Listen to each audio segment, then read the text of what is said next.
Aleluias, santo é o teu nome, aleluias. Irmãos, não desliga não, Deus tem muito mais, Deus tem muito mais, aleluia, Jesus. Oh, aleluia. Eu gostaria de convidar o irmão Wagner, juntamente com o pregador dessa noite, o irmão Elton. Agora é o momento que o nosso Deus vai falar conosco através da palavra dele, amém? E eu creio que Deus vai responder as suas orações. Deus vai falar contigo poderosamente essa noite. E você não vai sair daqui da mesma forma que você entrou, em nome de Jesus. Amém? Aleluia. Aleluia. Saúde os irmãos com a paz do Senhor. Glória a Deus. Eu também faço parte deste grupo sendo preparado. Eu estava meditando, eu estava no campo e o Maius lançou a capa sobre mim e falou: vamos. Eu estou de olho na sua capa, Maius. Aleluia, Jesus. Convida a igreja para ficar de pé. E você mostra para Deus que você veio aqui para receber algo dele. Que eu tenho certeza que Deus vai usar poderosamente a prata da casa. Irmão Elton, Senhor Jesus, Pai que estás nos céus, meu Deus, queremos te agradecer, Senhor, por tudo que já ouvimos aqui nesta noite. Senhor, eu sei, Senhor Jesus, o tão grande luta espiritual que houve neste dia, para que pudéssemos estar na tua casa, Senhor, para ouvir, Senhor, aquilo que o Senhor tem para os nossos corações. Pai, nesta noite, Senhor Jesus, eu já pude sentir a tua presença. Meu Deus, a tua palavra, Senhor Jesus, é alimento para as nossas almas. Pai, pelos hinos que foram entoados aqui, Senhor Jesus, nós podemos sentir, Senhor Jesus, o cheiro deste alimento, Senhor, que vai ser ministrado. Pai, nesta noite, Senhor, quero te pedir que o Senhor venha usar o teu servo, que o Senhor venha colocar, Senhor Jesus, a palavra, Senhor, direto do teu trono para os nossos corações, Senhor Jesus. Usa, Senhor, o teu filho, o irmão Elton, que venha falar conosco, Senhor Jesus, e que nós possamos ser impactados com a tua palavra. Meu Deus, eu creio que o Senhor se faz presente e creio que o Senhor tem algo para nós. Eu já te agradeço em nome do teu filho amado Jesus Cristo. Amém.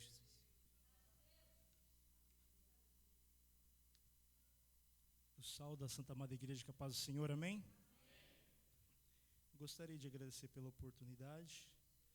É um grande prazer poder estar aqui ministrando a palavra de Deus, mas do mesmo tamanho que este prazer, também é responsabilidade, porque eu não estou ministrando para simplesmente pessoas, mas sim para os santos, mas sim para a noiva do Cordeiro, né? Então, essa é uma responsabilidade muito grande. E, Maílson, não fique admirado se eu falar alguma palavra aqui que você tem dito nas aulas, né? Porque você é meu professor, então eu estou estudando, né? Então não fiquem assim, isso eu escutei no IFC, porque eu também faço IFC. Amém? Eu gostaria que os irmãos abrissem as vossas Bíblias, Filipenses, capítulo 4, versículo 6. Filipenses, capítulo 4, versículo 6.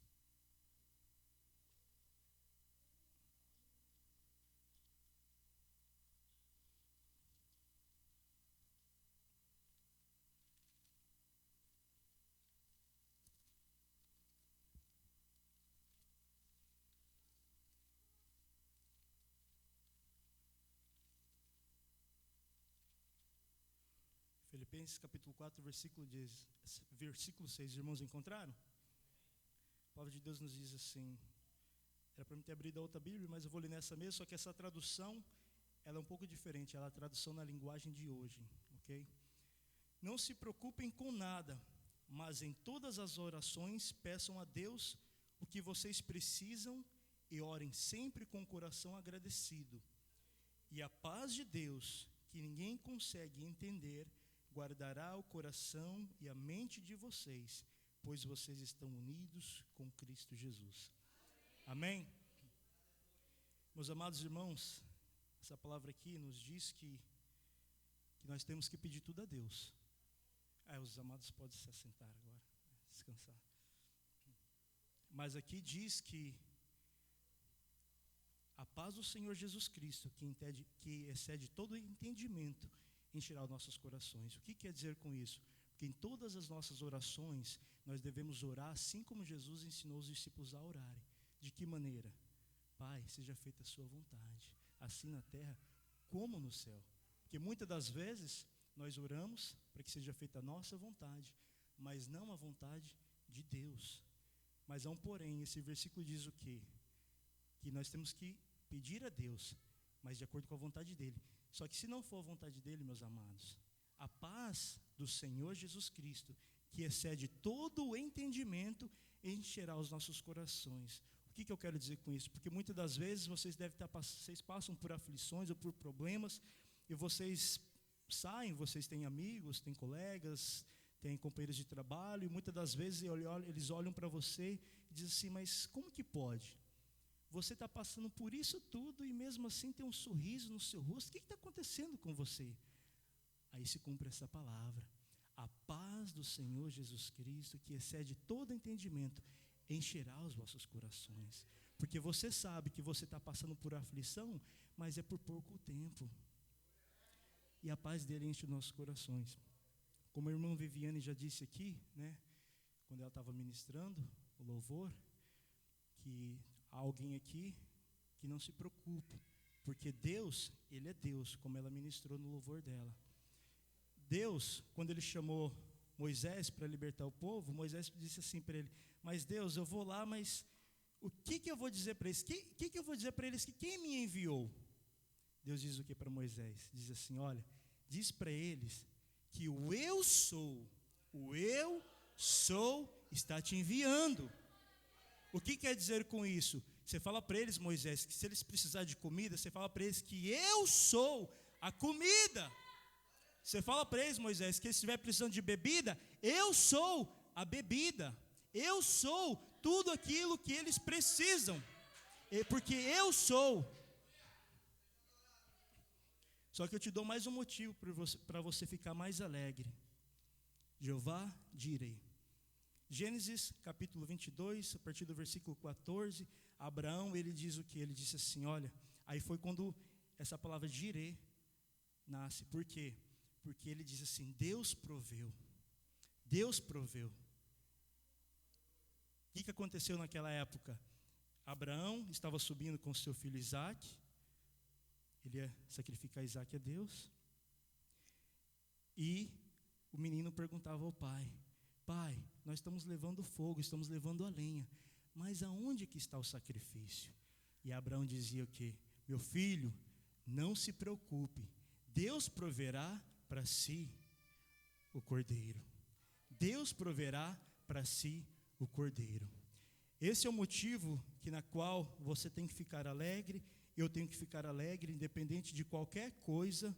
Nós temos que nos alegrar no Senhor, porque a palavra de Deus diz, regozijai-vos no Senhor, não em nós mesmos, porque se nós for tentar regozijar em nós mesmos, ser alegre em nós mesmos, nós não vamos conseguir, porque tem dia que nós estamos bem, tem dia que nós estamos maus, mas a palavra diz, regozijai-vos no Senhor, porque Ele é o Deus da nossa salvação, assim como Abacuque já disse, ainda que a figueira não dê seus frutos, nem que a videira não floresça, mesmo que não haja gado no curral, mas mesmo assim eu louvarei o Deus da minha salvação. Abacuque, ele já entendia que Deus era o Deus da salvação dele, mesmo que Jesus ainda não tinha vindo no tempo de Abacuque, ele tinha fé de que o Salvador ia vir. O Salvador já veio, só que ele vai vir para arrebatar a igreja. Se eu ou você morrer hoje, nós vamos morrer pela fé, na esperança que Jesus vai nos arrebatar. Abacuque, ele tinha essa fé, porque ele cria que o Salvador ia vir e ia salvar ele, porque ele morreu pela fé ali. Só que ele diz o quê? Mesmo assim, isso tudo pode acontecer, mas mesmo assim eu te louvarei. Então esse é o motivo na qual nós temos e devemos adorar ao Senhor. Porque a palavra de Deus diz o quê? Que antigamente, segundo a lei, quase todas as coisas, segundo a lei, eram purificadas com sangue. Mas sem derramamento de sangue não há remissão. Sem derramamento de sangue não há remissão. O que aconteceu? Aqui que também a palavra de Deus nos diz, porque pela graça sois salvos. Isso não vem de nós, não vem de vós, é dom gratuito de Deus. O que significa dom? Dom significa presente, é um presente de Deus. Graça, o que é graça? Graça é favor imerecido. Você não merecia, mas mesmo assim Deus te deu. Graça significa favor imerecido. Então, não é pelas suas obras, não é por nenhuma obra de justiça, mas é dom de Deus, para que ninguém venha se engrandecer com isso. O que acontece? Como que eu provo isso para você? Adão, lá no início, no jardim do Éden, ele tentou se justificar com as suas próprias obras. Quando ele pecou, ele tentou se cobrir com folhas, com a sua própria mão, com a sua própria justiça, mas Deus disse para ele assim: não, Abraão, não é pela obra. Deus já estava apontando ali Jesus Cristo, porque ele disse assim: Abraão, não é você, por quê? Porque eu vou prover o cordeiro, não é você. Aí Deus diz o quê? Mata um animal, por quê? Porque tinha que haver derramamento de sangue. Aí ele disse o quê? Tira a pele dele e faz para si vestes. Deus fez vestes para Adão, mas houve derramamento de sangue ali. Então, desde o início, Deus já havia provido para si o cordeiro. E esse é o motivo na qual nós temos que se alegrar no Senhor, agradecer a Ele, porque todos nós fomos desconstituídos da glória de Deus. Nenhum de nós merecíamos. Aí você fala assim para mim: mas Elton, olha, eu antes de vir para Cristo, eu era uma pessoa muito boa, sabe? Eu acho que se mesmo se Jesus não tivesse morrido, eu acho que eu ia para o céu. Você está errado. Por quê? Porque o que acontece? Nós, muitas das vezes, nós nos comparamos com os outros. Quando aquele jovem rico chegou até Jesus e disse assim: bom mestre, Jesus disse o quê? Olha, aqui na terra não há ninguém bom, bom é só Deus. Por quê? Porque o nosso standard, o que nós medimos é através dos outros. Você chega perto de uma pessoa e fala assim: você se acha bom? A pessoa fala assim: claro que eu sou bom. Mas por que se acha boa? Você fala assim para ela assim: mas você já roubou na sua vida? Mas eu já roubei, mas pelo menos eu nunca matei. Eu sou bom, olha lá o cara lá que está matando. Aí você chega naquele que mata e pergunta para ele: você se considera bom? Ele fala: claro que eu sou bom. Ué, mas você já matou, como que você se considera bom? Pelo menos eu nunca matei 20 pessoas, eu não sou um serial killer.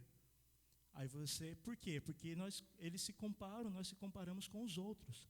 Aí você chega no serial que ele diz para ele assim: você se considera bom? Ele acha: claro que sim. Mas você é um serial killer, você já matou mais de 20 pessoas. Pelo menos eu não mato inocente criança. Nós éramos assim, nós ficávamos comparando nós com os outros. Só que quando nós nos comparamos com Deus, coitado de nós. Se eu fosse ser julgado pelos 10 mandamentos, meus irmãos, ai de mim. Mas você nunca foi adúltero porque você nunca foi casado. A palavra de Deus diz que aquele que olha para uma mulher é desejá-la cometeu adultério. Aqui, mas você nunca roubou um banco? Sim, mas roubar não necessariamente significa roubar um banco se você pegar aquilo que não te pertence. Isso sim, já é roubo. A Bíblia diz que os mentirosos também não herdarão o reino do céu. Nós temos que entender isso. Quando nós entendemos que nós éramos pecadores e que estávamos desconstituídos da glória de Deus, e que não foi por nossas obras, não por nós mesmos, mas sim por Deus, o que acontece? Aí nós somos gratos a Ele, aí nós entendemos a nossa salvação.